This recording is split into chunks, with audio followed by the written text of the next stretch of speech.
Is there at this very moment a global secret brotherhood plotting to control the world? Or even worse, is the shocking plan already in motion? Have devastating weapons already been positioned around the world to cause catastrophic results? Can it be stopped?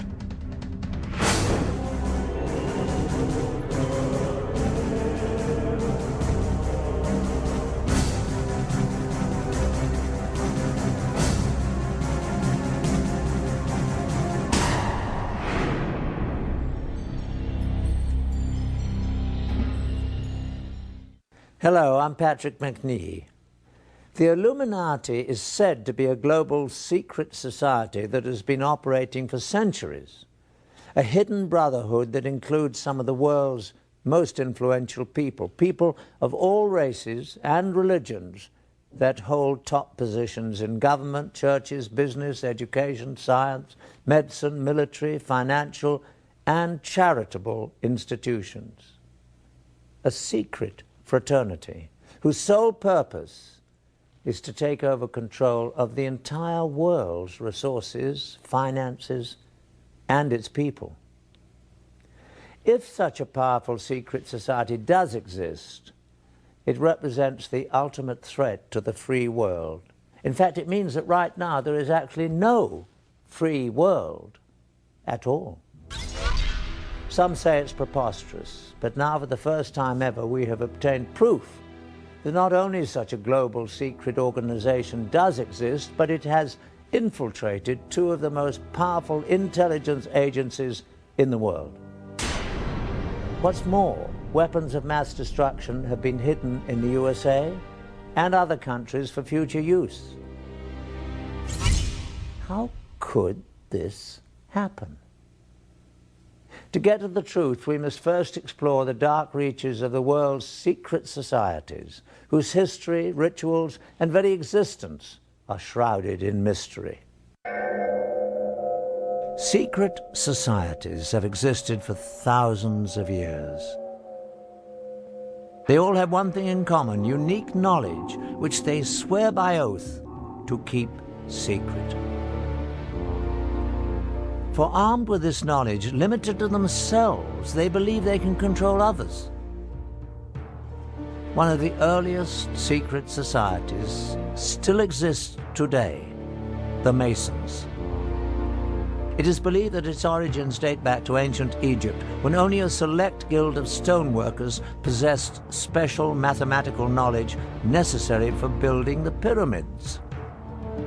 Throughout history, Masons kept their methods to themselves so that only they could build the great structures throughout time that still stand today. First, the pyramids, and on to the great castles and cathedrals of Europe. But secret societies were not limited to tradesmen. The word assassin has its roots in a secret brotherhood of Shiite Muslim warriors that controlled northern Syria during the time of the early Crusades in the 11th century. Their speciality: they had perfected the art of killing. The sect was founded by Hassan-i-Sabah, called the Old Man of the Mountain, who ruled from a remote stronghold. Hassan indoctrinated his devotees with the promise that if they fought and died for Allah, they would live forever in paradise, full of heavenly and earthly pleasures. He used the gruesome power of torture and murder to give his teachings special impact and assure complete discipline and devotion. Hassan gave hashish to his fanatical disciples to induce a feeling of invincibility before sending them on suicide missions.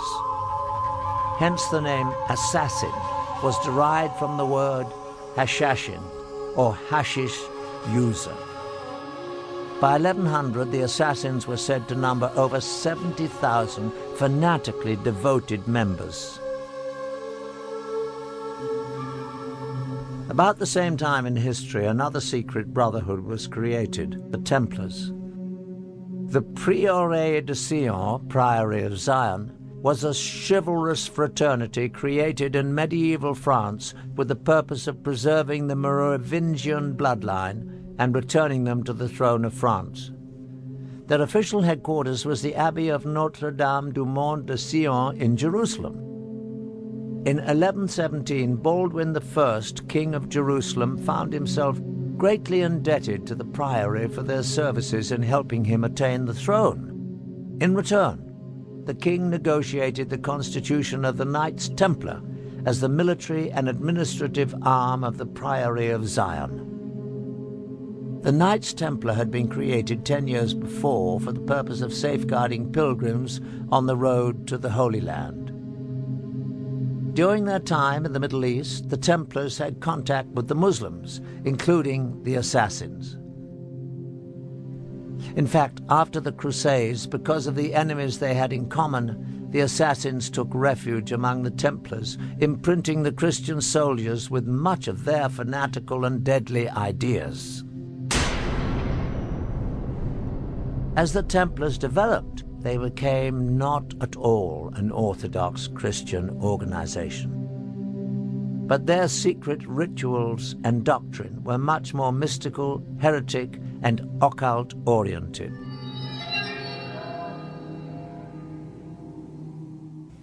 As the power of the Templars grew, the Brotherhood developed into a church within the church, handling their own banking, revoking excommunications issued by bishops, and they answered only to the Pope.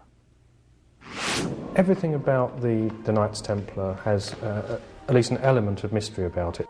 Right from its beginnings, it was founded just after the First Crusade, which had reopened the way between Europe and the Holy Land.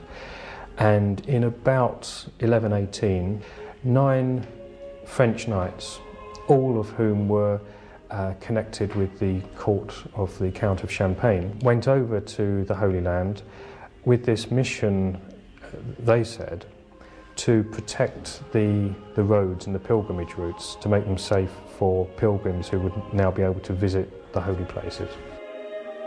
Now, once they arrived in the Holy Land, there's actually no evidence that actually did anything for 9 years or so.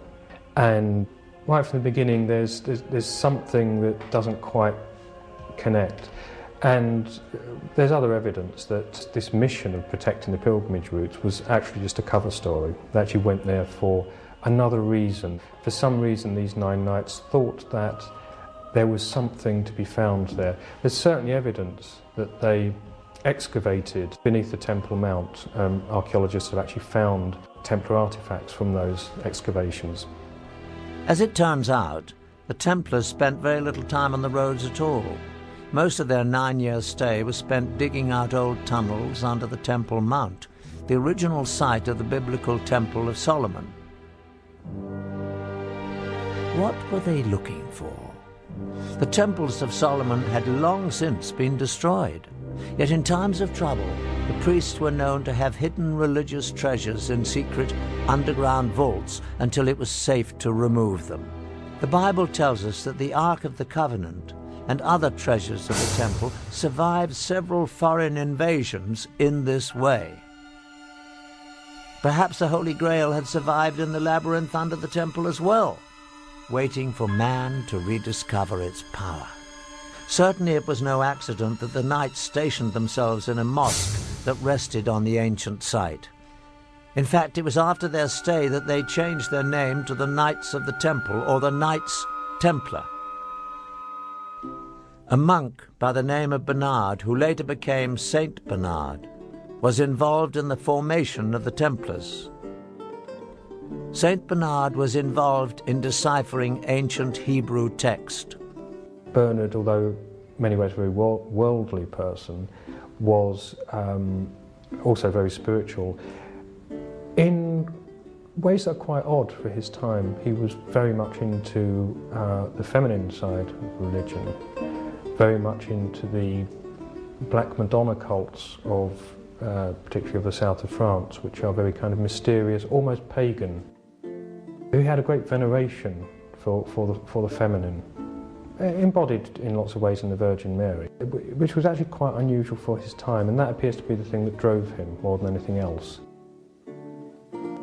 St Bernard was a very learned man again for his time, yes, he studied Hebrew texts, studied other texts as well. It could well be something that he found in there that gave these people the idea that there's something worth having in Jerusalem. It's speculative, but it's a good speculation. It seems a very logical thing. You have people studying these old documents who suddenly want to get their people to some of these old places mentioned in these documents. They're looking for something.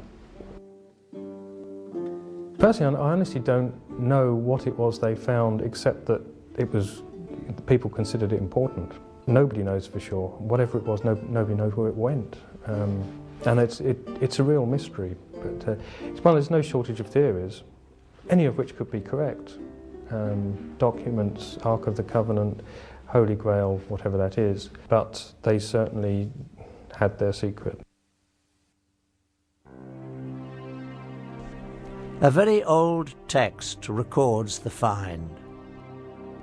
We repaired to the secret vault and let down one of the companions as before.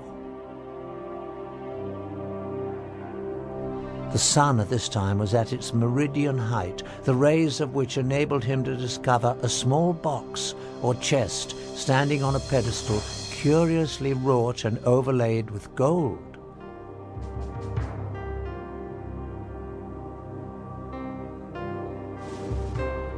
He gave the signal of ascending, and it was immediately drawn out.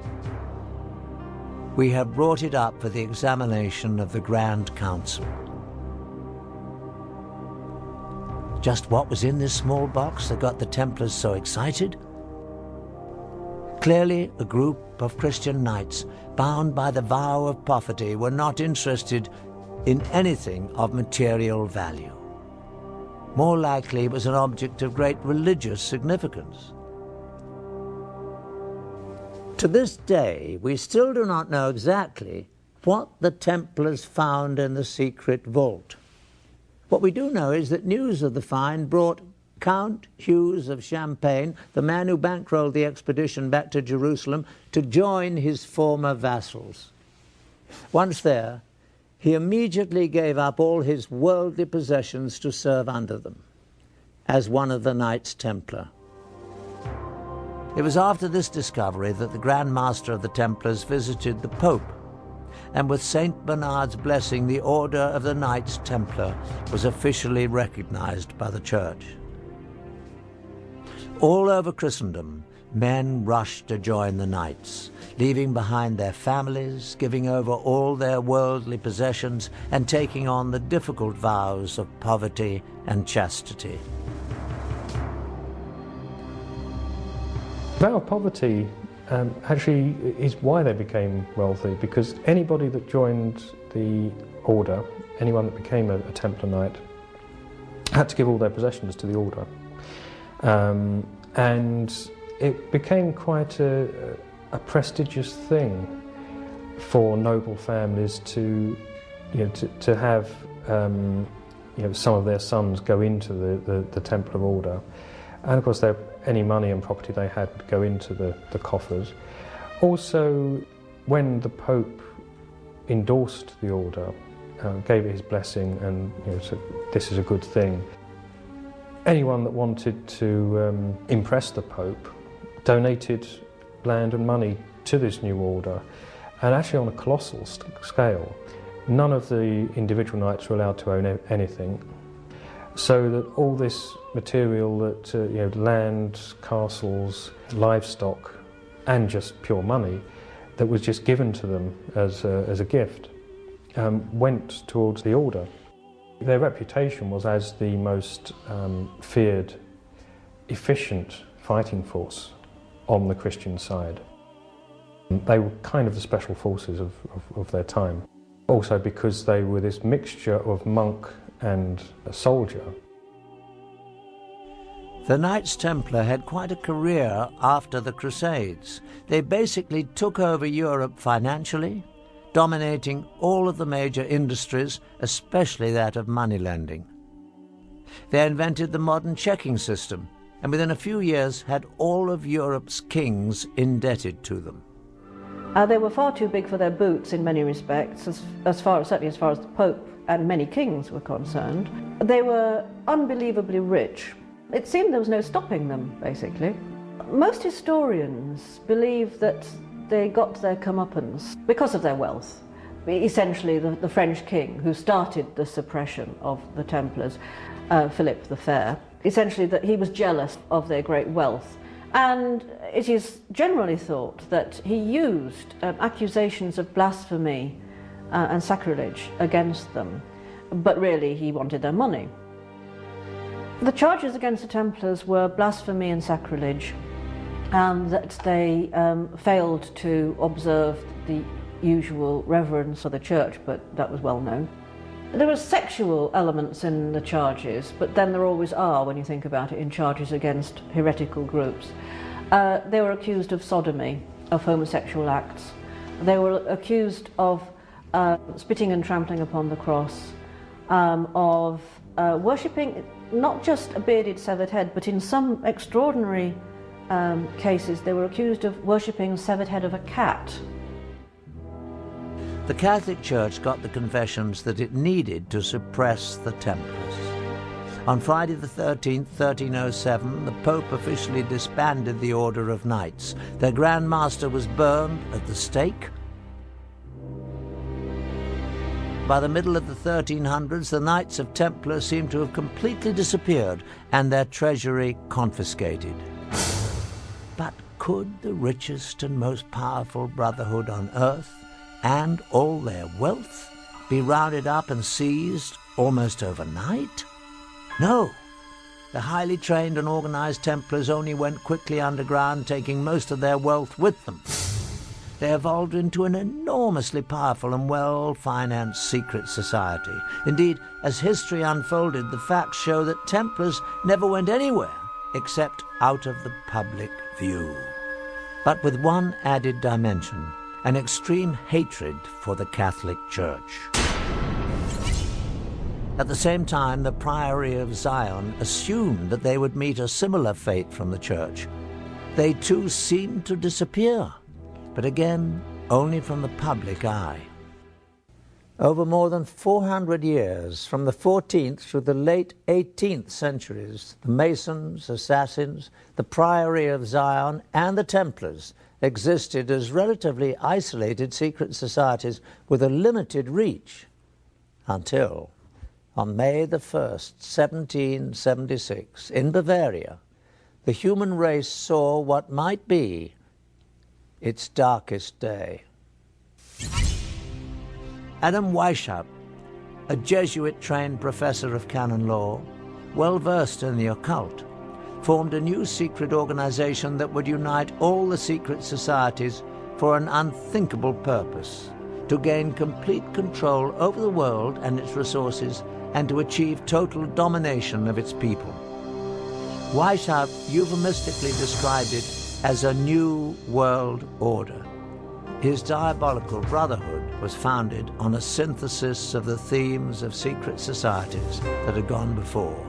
He skillfully combined Masonic secret rituals and knowledge, the Assassins' Islamic mysticism, killing arts, and use of hashish, the Priory of Zion's influential membership, and the Templars' wealth, power, military science, and vendetta against the Catholic Church. To that, he added his own knowledge of the occult. It was not an accident that he chose May the 1st, a very important date on the satanic calendar, for the founding of his society. The group was called the Illuminati.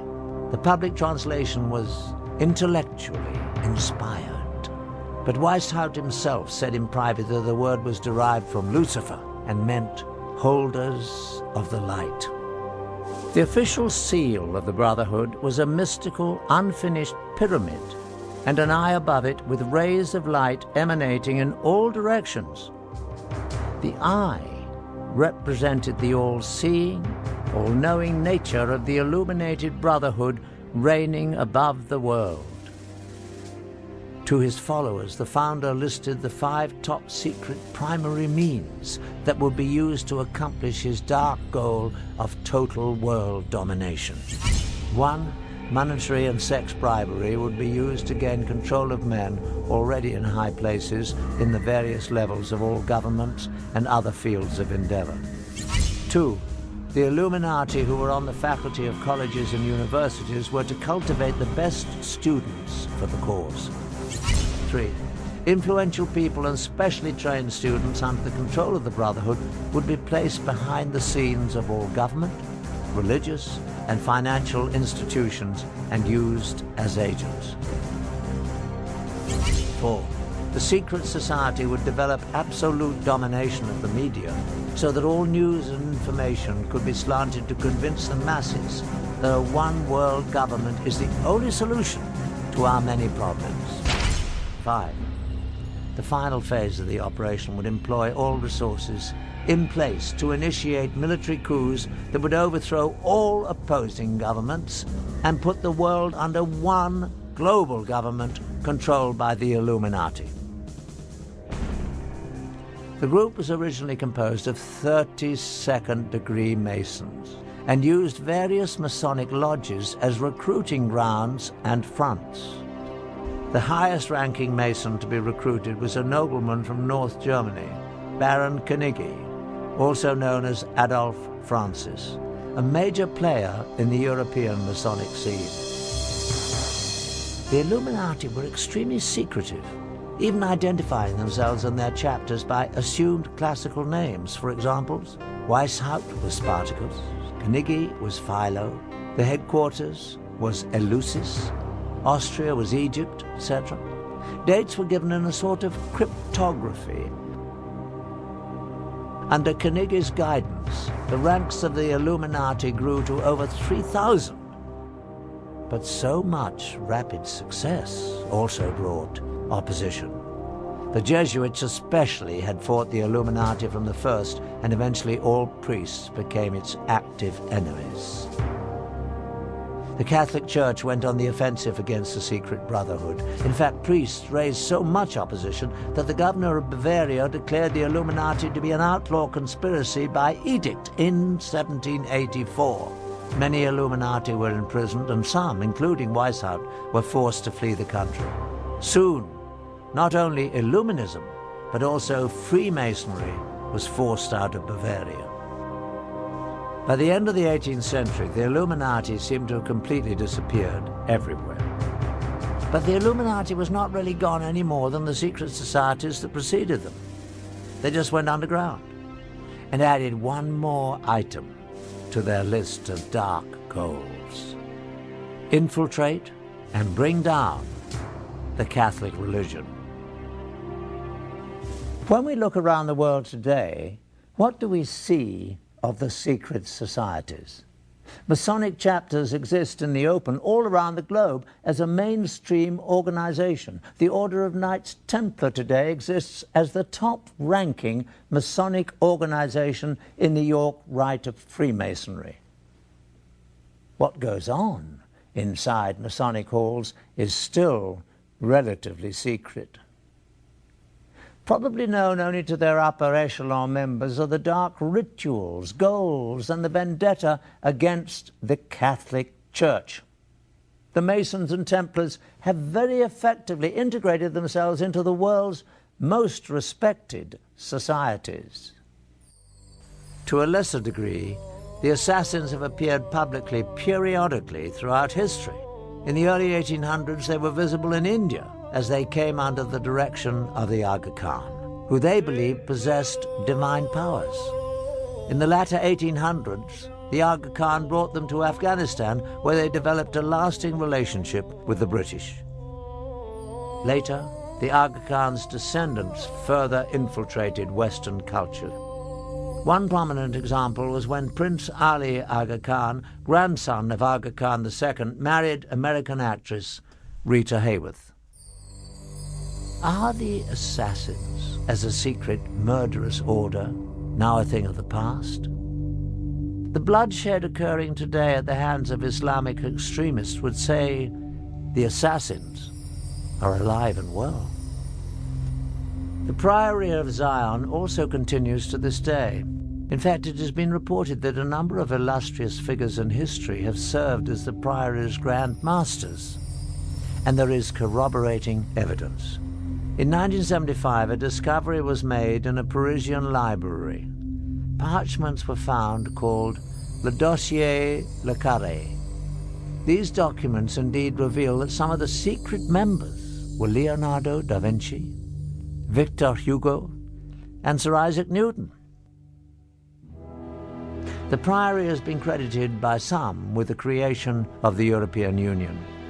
Former President of France, François Mitterrand, was believed to be a member of the Priory, and many other powerful people. As for the Merovingian bloodline that the Scions were pledged to protect, it continues on. Through incestuous intermarriage, most of the royal families of Europe can claim Merovingian descent. And it is said that from these royal families have come all 44 of the United States presidents. These connections around the world through the Priory of Zion provided the Illuminati with the means to influence politics and power around the globe. But what about the most secret society of them all, Adam Weishaupt's Illuminati? The brotherhood that vowed to bring all the other secret societies together to control the world. Is it still actively pursuing its diabolical plan of world domination? Indeed, shocking new facts that we have uncovered reveal that it is stronger than ever today. Studying a top-secret society is much like studying the current of a lake. The ripples on the surface give us clues to know what is going on in the darkness below. The Illuminati's grand plan required that it infiltrate the governments of all countries around the world. In our extensive investigation, we focused on just one target, the former Soviet Union, to see how it was manipulated by the Illuminati. An effective way to gain control of a government would be to penetrate its intelligence structures. Newly released information from the files of the KGB provides some unprecedented insight. Now that the Cold War is over, some highly classified information is being smuggled out of carefully guarded vaults in what used to be the Soviet Union. With the change to a market economy here, many items never before available to Russians are finding their way to the black market. They say that everything is for sale in the new Russia, including state secrets and the spies who kept them. After the collapse of the Soviet Union came the dissolving of the KGB. The new government formed its own new security and intelligence agencies, employing many of the old KGB personnel, but leaving many without jobs. Even those with employment were often not paid as promised. We found that many former KGB employees were eager to give first-hand accounts of their classified activities within the agency for the right price. However, when the subject of the Illuminati was introduced, no amount of money could induce anyone to talk about it. We took this as a definite sign that we were on the right track and getting dangerously close to uncovering the presence of the secret brotherhood within the KGB. The former KGB employees were willing to direct us to black market sources where we might obtain further information, but at our own peril. Though most leads proved to be ultimately unproductive, we found that with perseverance, money, and a bit of luck, it is possible to acquire classified Soviet documents.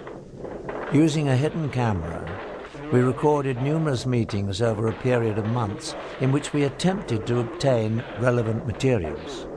This transaction between one of our Moscow contacts and black market dealers proved to be one of the more successful ventures, though, as you'll see, not without a few tense moments.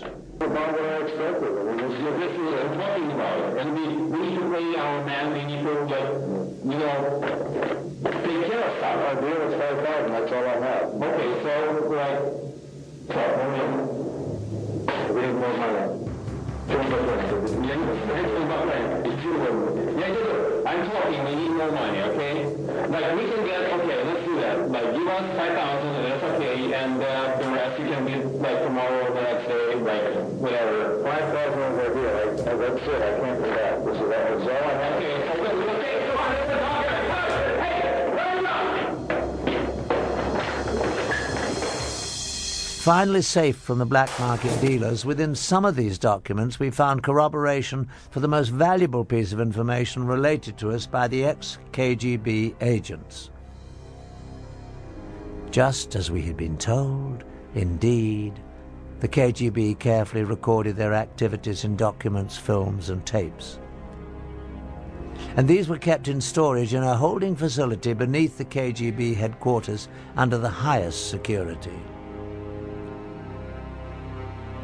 These were probably the most sensitive records possessed by the agency, for they would illuminate in graphic detail the most intimate activities of the KGB and possibly the connection to the Illuminati.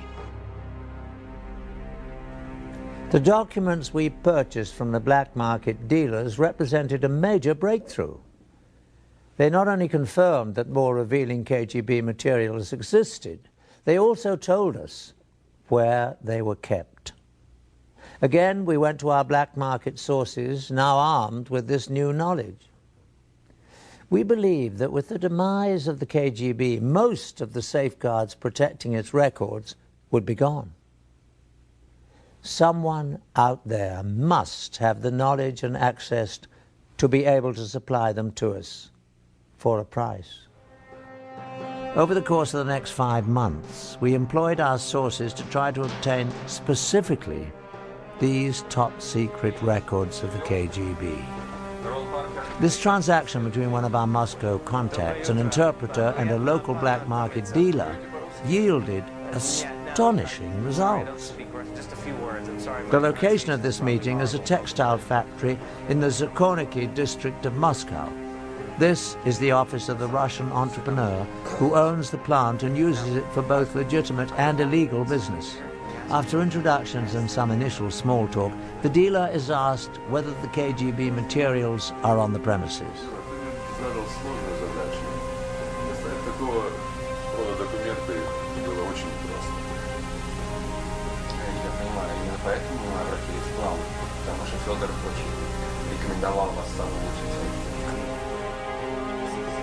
From a safe, documents are produced that relate to the films and tapes the dealer has promised to deliver.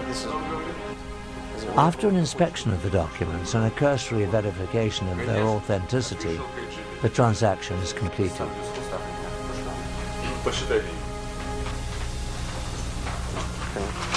Okay, well, thank you. Спасибо.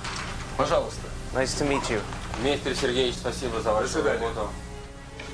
Money changes hands, and the tense group is led to another office where the films and tapes are said to be stored.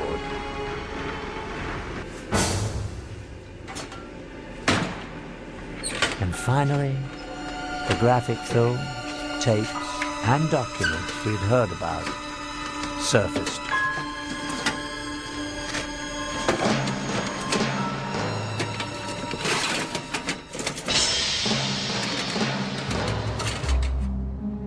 In a startling revelation within the classified documents we obtained, we find proof that the Illuminati infiltrated the Soviet Union and the KGB. These communiques between two high-level KGB agents actually refer to the original illuminated one, Adam Weishaupt, by name. They go on to allude to a connection with two past rulers of Russia, Joseph Stalin and Nikita Khrushchev. Our mission to place agents within the walls of the Vatican is a goal that the founder Weishaupt talked about 200 years ago. It is something that has been attempted through the years by both Stalin and Khrushchev with no success, but I believe we can finally do it this time. What's more, in the lab, our investigators made an alarming discovery. A magnified view reveals that an unnoticeable dot the period at the end of the final sentence on the page is actually a seal. It is the unfinished pyramid with an iron triangle above it. The official insignia of the Illuminati, a marking used by the secret society since its creation in 1776. The KGB was determined to infiltrate the Vatican. Why would this, of all places, be of such critical interest to the Russians? The answer is simple. The Russians would have no interest in the Vatican, but the Illuminati would. Not only would it further the vendetta against the Catholics, but it would be important for the greater purpose of gaining control of the world. The Vatican may be the most powerful force on the planet for influencing people. Policies dictated by the Vatican affect 1 billion people spread across the globe on every continent, in comparison to less than 300 million under the direct influence of the US or the former USSR. Reigning at the top of this vast empire of followers is one man, the Pope, whose words and wishes are considered by his followers to have divine inspiration. No other person on earth has such extraordinary power and influence. The Illuminati would have a great interest in exerting whatever influence they could on the Pope and his advisors. The KGB had a staff of agents permanently assigned to Rome, but the Vatican City exists as a very closed world, an officially recognized independent state with its own government. In effect, it is a sovereign state existing within the city of Rome. Surveillance of it from the outside is very incomplete. From more secret KGB documents we have obtained, we learn that in 1972, the Illuminati, using the people they had in the KGB, formulated a bold plan to position one of their people within the walls of the Vatican. Again, the period at the end of the final sentence on the document is actually the miniature pyramid and eye, the official insignia of the Illuminati. At last, the secret brotherhood could begin to control the Catholic Church from the inside. An agent was sent to the Vatican posing as a Ukrainian priest, driven from his country by the communists for anti-communist rhetoric. He was quickly accepted by the pro-American Vatican clergy. After only a few months, he achieved his primary objective, gaining the confidence of the office of Cardinal Vilo, the Secretary of State of Pope Paul VI. In this exclusive KGB film footage we obtained, on the right is the agent posing as a priest. On the left is the chief assistant to Cardinal Vilo. Devo tornare all'ufficio, devo fare cose lì e tutto il resto. Molto preoccupato. Ok. Spero che... Ecco che arriva. Buongiorno. The third man is actually another KGB agent, no doubt placed in the organization by the Illuminati. He is also seeking to gain access to the cardinal. Sì. Questo va bene. Bene, bene. Molto bene. Bravo, bravo, fa piacere. Abbiamo la sua collaborazione. Sì. Bene, bene. Terremo molta considerazione di questo. Sappiamo quanto importante è per noi questa collaborazione. When Vilo's assistant is sent on his customary monthly trip to Milan, the KGB installs a camera in his hotel room. In typical KGB fashion, the priest is about to be set up to be blackmailed to assure his continued cooperation. Over several days, a woman becomes friendly with him and gains his trust.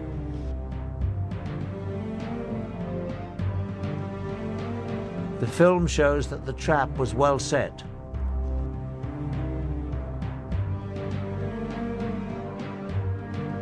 One night, the woman comes to his room to take him to a dinner meeting. Vino bianco, prego. Possiamo vedere questo confronto Ho soltanto del buon vino rosso, che dici Ci vuoi del buon vino rosso? Va bene. While he is briefly away pouring drinks, she takes off her blouse.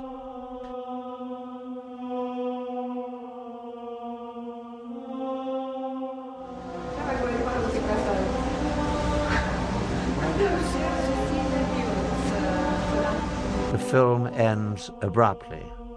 But no matter what the outcome of the encounter was, the brief shot of this priest with a half-dressed woman in his room is damaging enough to guarantee his future assistance in the surveillance of Vilo's activities. Certainly in the near future, the Illuminati-controlled KGB agents will begin looking for ways to manipulate Vilo himself.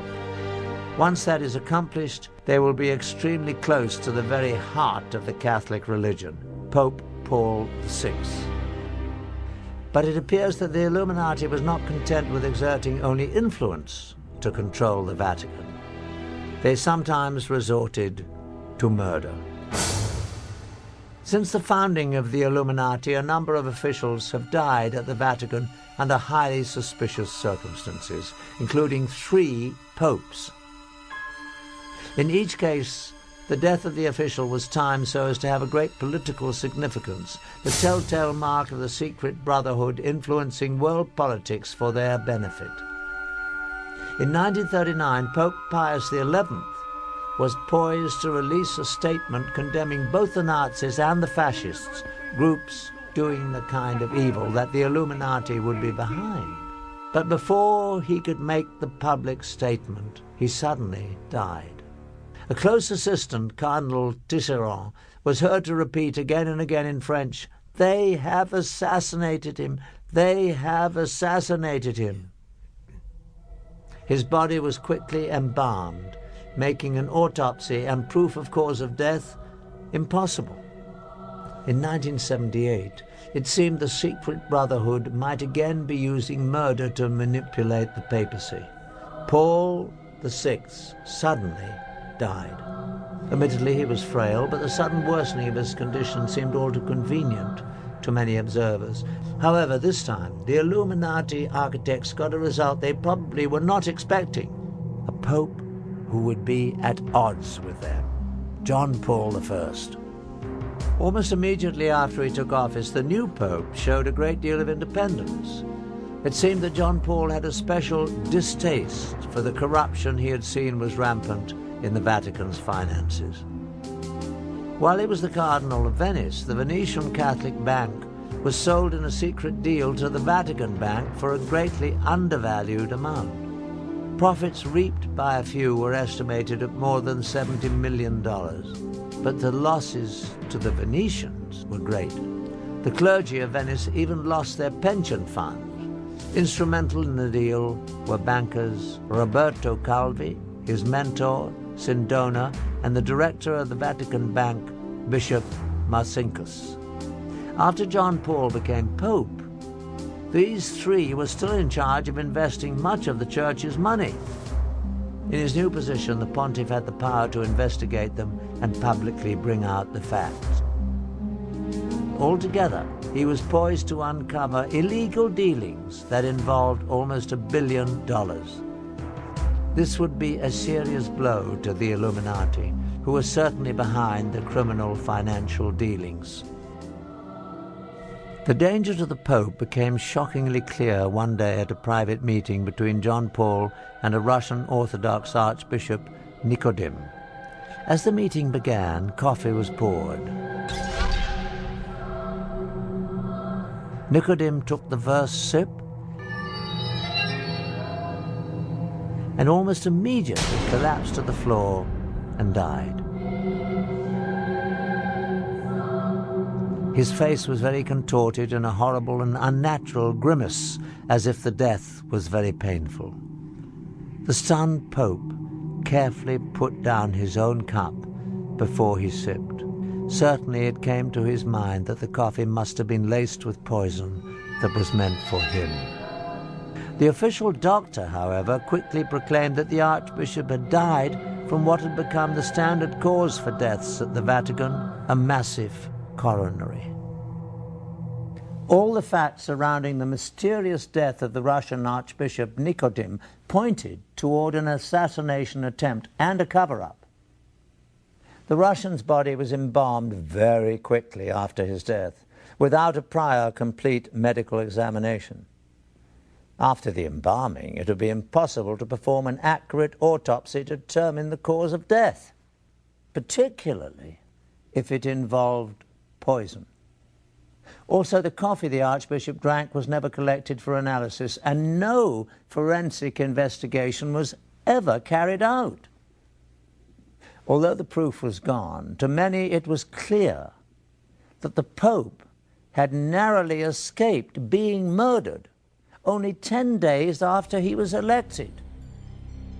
The experience proved so frightening that John Paul called a secret meeting with his top 4 cardinals to discuss the situation.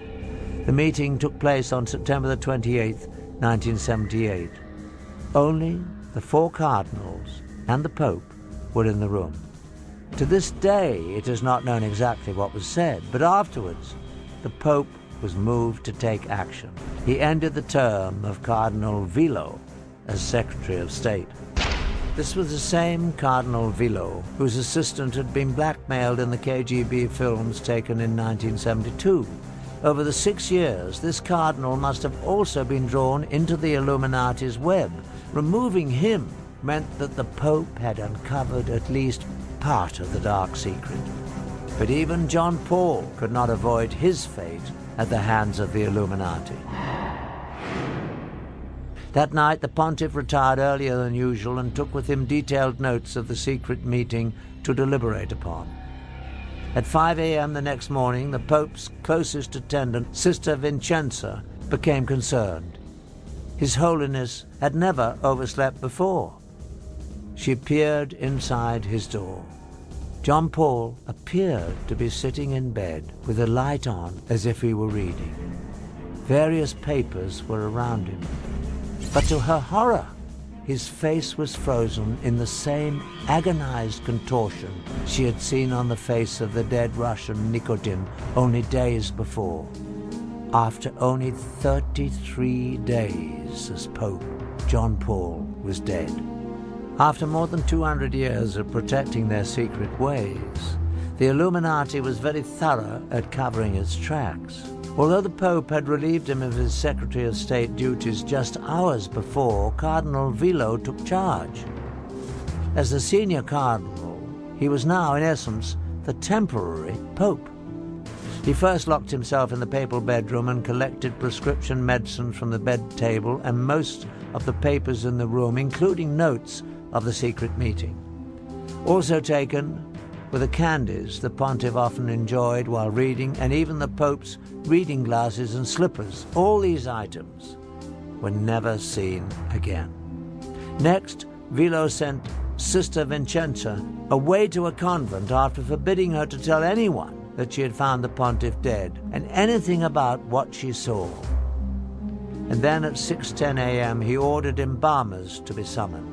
But the most shocking occurrence of all was that they arrived almost immediately. It was estimated that given the distance the embalmers had to travel, they must have been contacted at 4:45 a.m., 15 minutes before the time that the sister had discovered the Pope. At 7:30 a.m., a public announcement was issued. The cause of death was heart failure. Instead of Sister Vincenza, it was reported that the Pope's secretary, Monsignor Maggi, had found the body, and the time of discovery was changed to 5:30. By the time of the announcement, the embalmers had already done their work, just as in the all-too-similar death of the Russian Archbishop only 23 days before. Any possibility of 100% accurate autopsy was eliminated. If foul play was involved in the death of John Paul I, the chance to prove it was conclusively gone forever.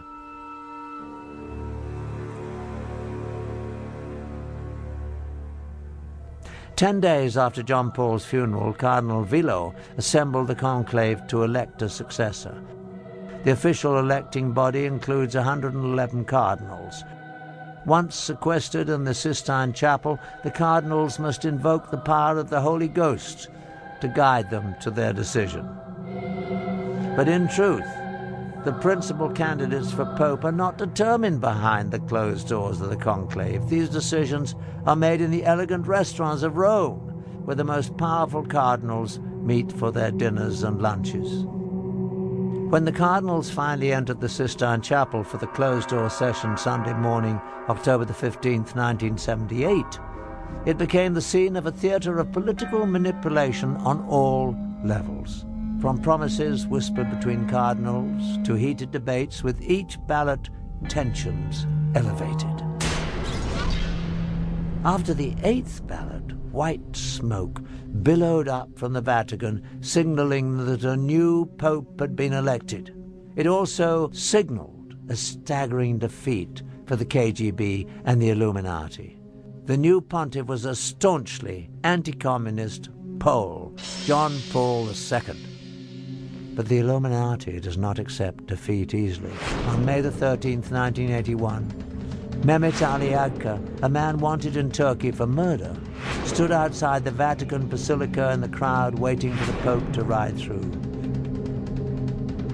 According to Ali Agca's own account, John Paul came out of the Vatican about 5 p.m. in a white Jeep. As the Pope came by, Ali Agca pulled a pistol up and fired 3 times before being wrestled to the ground by the crowd. The pontiff was seriously wounded, but he would recover to continue his papacy. At first, Ali Agca asserted that he had acted on his own, but investigators became convinced that a much larger conspiracy had used the obviously unstable and dangerous man as a tool for assassination. Soon, Ali Agca admitted that the shooting was part of a Bulgarian conspiracy masterminded by the KGB. But of course, both Bulgaria and the Soviet Union denied any involvement. When the jury announced Ali Agca's conviction and life sentence, he seemed shocked that he'd been left to bear the responsibility for the crime alone. Then he began laying out the precise details of the conspiracy to Italian investigators, naming all those involved. On November the 25th, 1982, Serge Ivanov Antonov, an employee of the Bulgarian National Airline, was arrested in Rome and charged with involvement in the assassination attempt. Soon, the list widened to include 3 other Bulgarians and 4 Turks. In July 1983, as Agca was being transported to another facility, the world saw him publicly admit the KGB connection, as he shouted to reporters that the KGB and Bulgarian intelligence services were involved. Later, he explained that he had been trained in Bulgaria and Syria by KGB experts in international terrorism. He also admitted that Antonov was an accomplice along with 2 Bulgarian embassy employees. In 1984, Italian judge Lario Martella was convinced that the KGB and the Bulgarian Secret Service were involved in the assassination attempt on Pope John Paul II. The judge released this finding based on the following facts. Agca used a perfectly forged passport to enable his entrance into Italy, something available only from highly sophisticated sources. He also had enough money to allow him to stay for extended periods in Bulgaria, Switzerland, and several other European countries. There was evidence that he received substantial assistance in his activities in Italy leading up to the assassination attempt. In spring, the trial of 8 men accused of conspiring to kill the Pope convened, and the facts began to emerge. During the trial, several Turkish defendants testified that they aided Agca in his travels from Turkey through Bulgaria to Italy. Another said he had made payments to Agca from the Bulgarians on trial. One admitted delivering the assassination weapon to Agca in a Milan restaurant. By the 1980s, after 2 centuries of positioning their people in high places, the Illuminati had apparently gained control of the Italian courts. In the end, to the amazement of most observers, the Italian court found that there was insufficient evidence to convict the conspirators. The Agca case not only illustrated that the secret brotherhood had compromised the Italian judicial system, it also showed that the Illuminati had reached the very top of the KGB. In 1990, Viktor Ivanovich Shemov, a KGB major who defected to the US, made a shocking admission. Before he escaped from Russia in 1980, he received an order to obtain all the information possible how to get physically close to the Pope. The order was signed by Yuri Andropov himself, at the time the head of the KGB, the same Yuri Andropov who would only a few years later become the head of the Soviet Union. The Illuminati's final step to domination called for military coups around the world to seize power in order to create one global government controlled by them. To accomplish this, they would use the huge surplus of catastrophic weapons stockpiled in the USSR to threaten the entire world. Although the KGB was the most well-known, it was not the only espionage entity run by the former USSR. Another agency just as massive but even more secret than the KGB was the GRU, carrying out military intelligence. And the secret brotherhood went to great lengths to infiltrate it.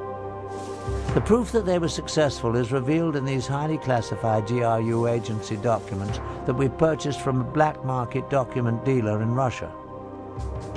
In them, an agent is given his orders to work using the cover of a journalist in Washington, D.C. Once again, the Illuminati has left their telltale sign. The period under high magnification is the pyramid and all-seeing eye. While the KGB collected information on political figures and influenced politics around the globe, the GRU gathered intelligence essential for achieving military objectives. Some of the activities of the GRU were aimed at achieving objectives in various ongoing conflicts, such as Afghanistan. But the major mission of the GRU was to prepare for future wars with other countries, especially the USA. It was this agency that was ready-made to be used to place the deadly weapons for the final phase of Illuminati's dark plan. The GRU operatives were perfectly trained for the operation. In time of Cold War beginning, in the mid, in the end, actually all time of our military service, we were used in military preparation of former Soviet Union for the future war against America. Beside their military education, GRU operatives underwent 3 years of exhaustive training. They learned to use all the tools and techniques of the spy, and they became experts in explosives. Once fully trained, the GRU agents were moved to assignments in foreign countries. Some were given diplomatic covers and went to work in embassies. Others assumed positions as journalists, as is the case in the secret documents we obtained with the insignia of the Illuminati. One was Stanislav Lunev, a former GRU colonel, who in 1992, after 20 years with the agency, would become Russia's highest-ranking military officer to defect. In his book and in an exclusive interview with us, Lunev gives a first-hand look into the GRU. Although his face was never shown, he would not even mention the Illuminati, although he never denied their existence or involvement in the GRU. He does, however, reveal some shocking facts. In the United States, I worked in Washington, D.C. operational area under the same cover as a TASS news agency correspondent. It's a very good cover because, you know, between journalists and spies, real spies, there are a lot of common, because all of them are looking for news and for real information. Once in position in the field, the GRU agents had various tasks. One was to help coordinate terrorist campaigns to destabilize unfriendly governments. GRU officials have now revealed that during the Vietnam War, the agency invested over $1 billion promoting the anti-war campaign in the U.S. This expertise at manipulating governments was a skill that fit exactly with the Illuminati's future plans for overthrowing governments. Another major part of the GRU's agents' work was laying the groundwork for Russian special forces, the Spetsnaz. These elite troops under the GRU would penetrate countries to perform military sabotage when needed. Some would blow up strategic targets such as power stations, bridges, and communication centers. Others would form assassination squads to kill government leaders and their families. This was an ability of great value for the Illuminati for world domination. In order to bring the Russian special forces into foreign countries when required, the GRU needed to assure themselves that they would have access to cross the borders. For this, they relied on the expertise of the KGB. The agency excelled at gaining entry into unfriendly countries. They needed to be able to consistently position their spies and smuggle out information. Again, the KGB often used sex and blackmail to accomplish its goals.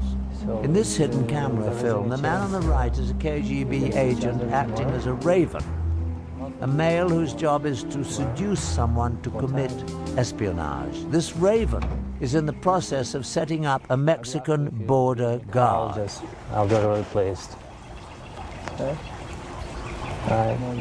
More. So it's very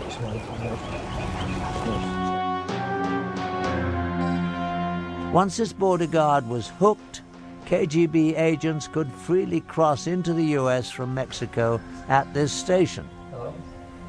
This information would then be passed on to the GRU, so they too could use the access to bring in agents and the Spetsnaz when they were called for. So, will you call me? I'll call you. You will? Anyway, I'll contact you, you know what I mean? I'll call you. I'll find you, then I'll call you. Are you okay? Yeah, I'm okay. Okay. To execute the plan for global chaos and military coups, the secret brotherhood used the GRU to position sleeper agents and devastating weapons around the world. These weapons would stay hidden in strategic places until the day they would be needed. At that time of the Illuminati's choosing, the agents would come out of hiding and the weapons used.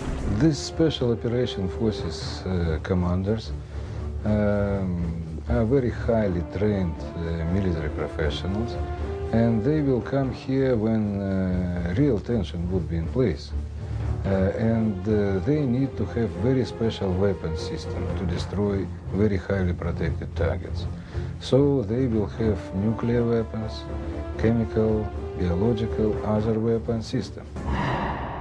The most frightening weapons to be smuggled in were the small nuclear devices that have become known as the nuclear suitcase bombs. These weapons could be moved easily by one person, but had awesome destructive capabilities. Once they were in the US and other enemy countries, the weapons were hidden in safe places and could be retrieved in time of war. It is estimated that a frightening number of these nuclear devices were positioned in the US and other countries. In all probability, these nuclear devices remain hidden in their secret locations, all ready for use today. Thanks to the newly opened files of the KGB, we've had a shocking look at how the Illuminati has over the years manipulated the world's institutions like the Vatican. And we have seen that devastating weapons have been positioned around the world. We have focused on only Russia's connection to the Illuminati. Since Adam Weishaupt founded the secret organization in 1776, its tentacles have extended into many other nations around the globe. Even the United States shows telltale signs. The most obvious is on the back of the US $1 bill. Prominently displayed are the pyramid and the eye, the Illuminati's insignia put there in 1933 by order of President Franklin D. Roosevelt. Underneath are the Latin words Novus Ordo Seclorum, which translates as New World Order.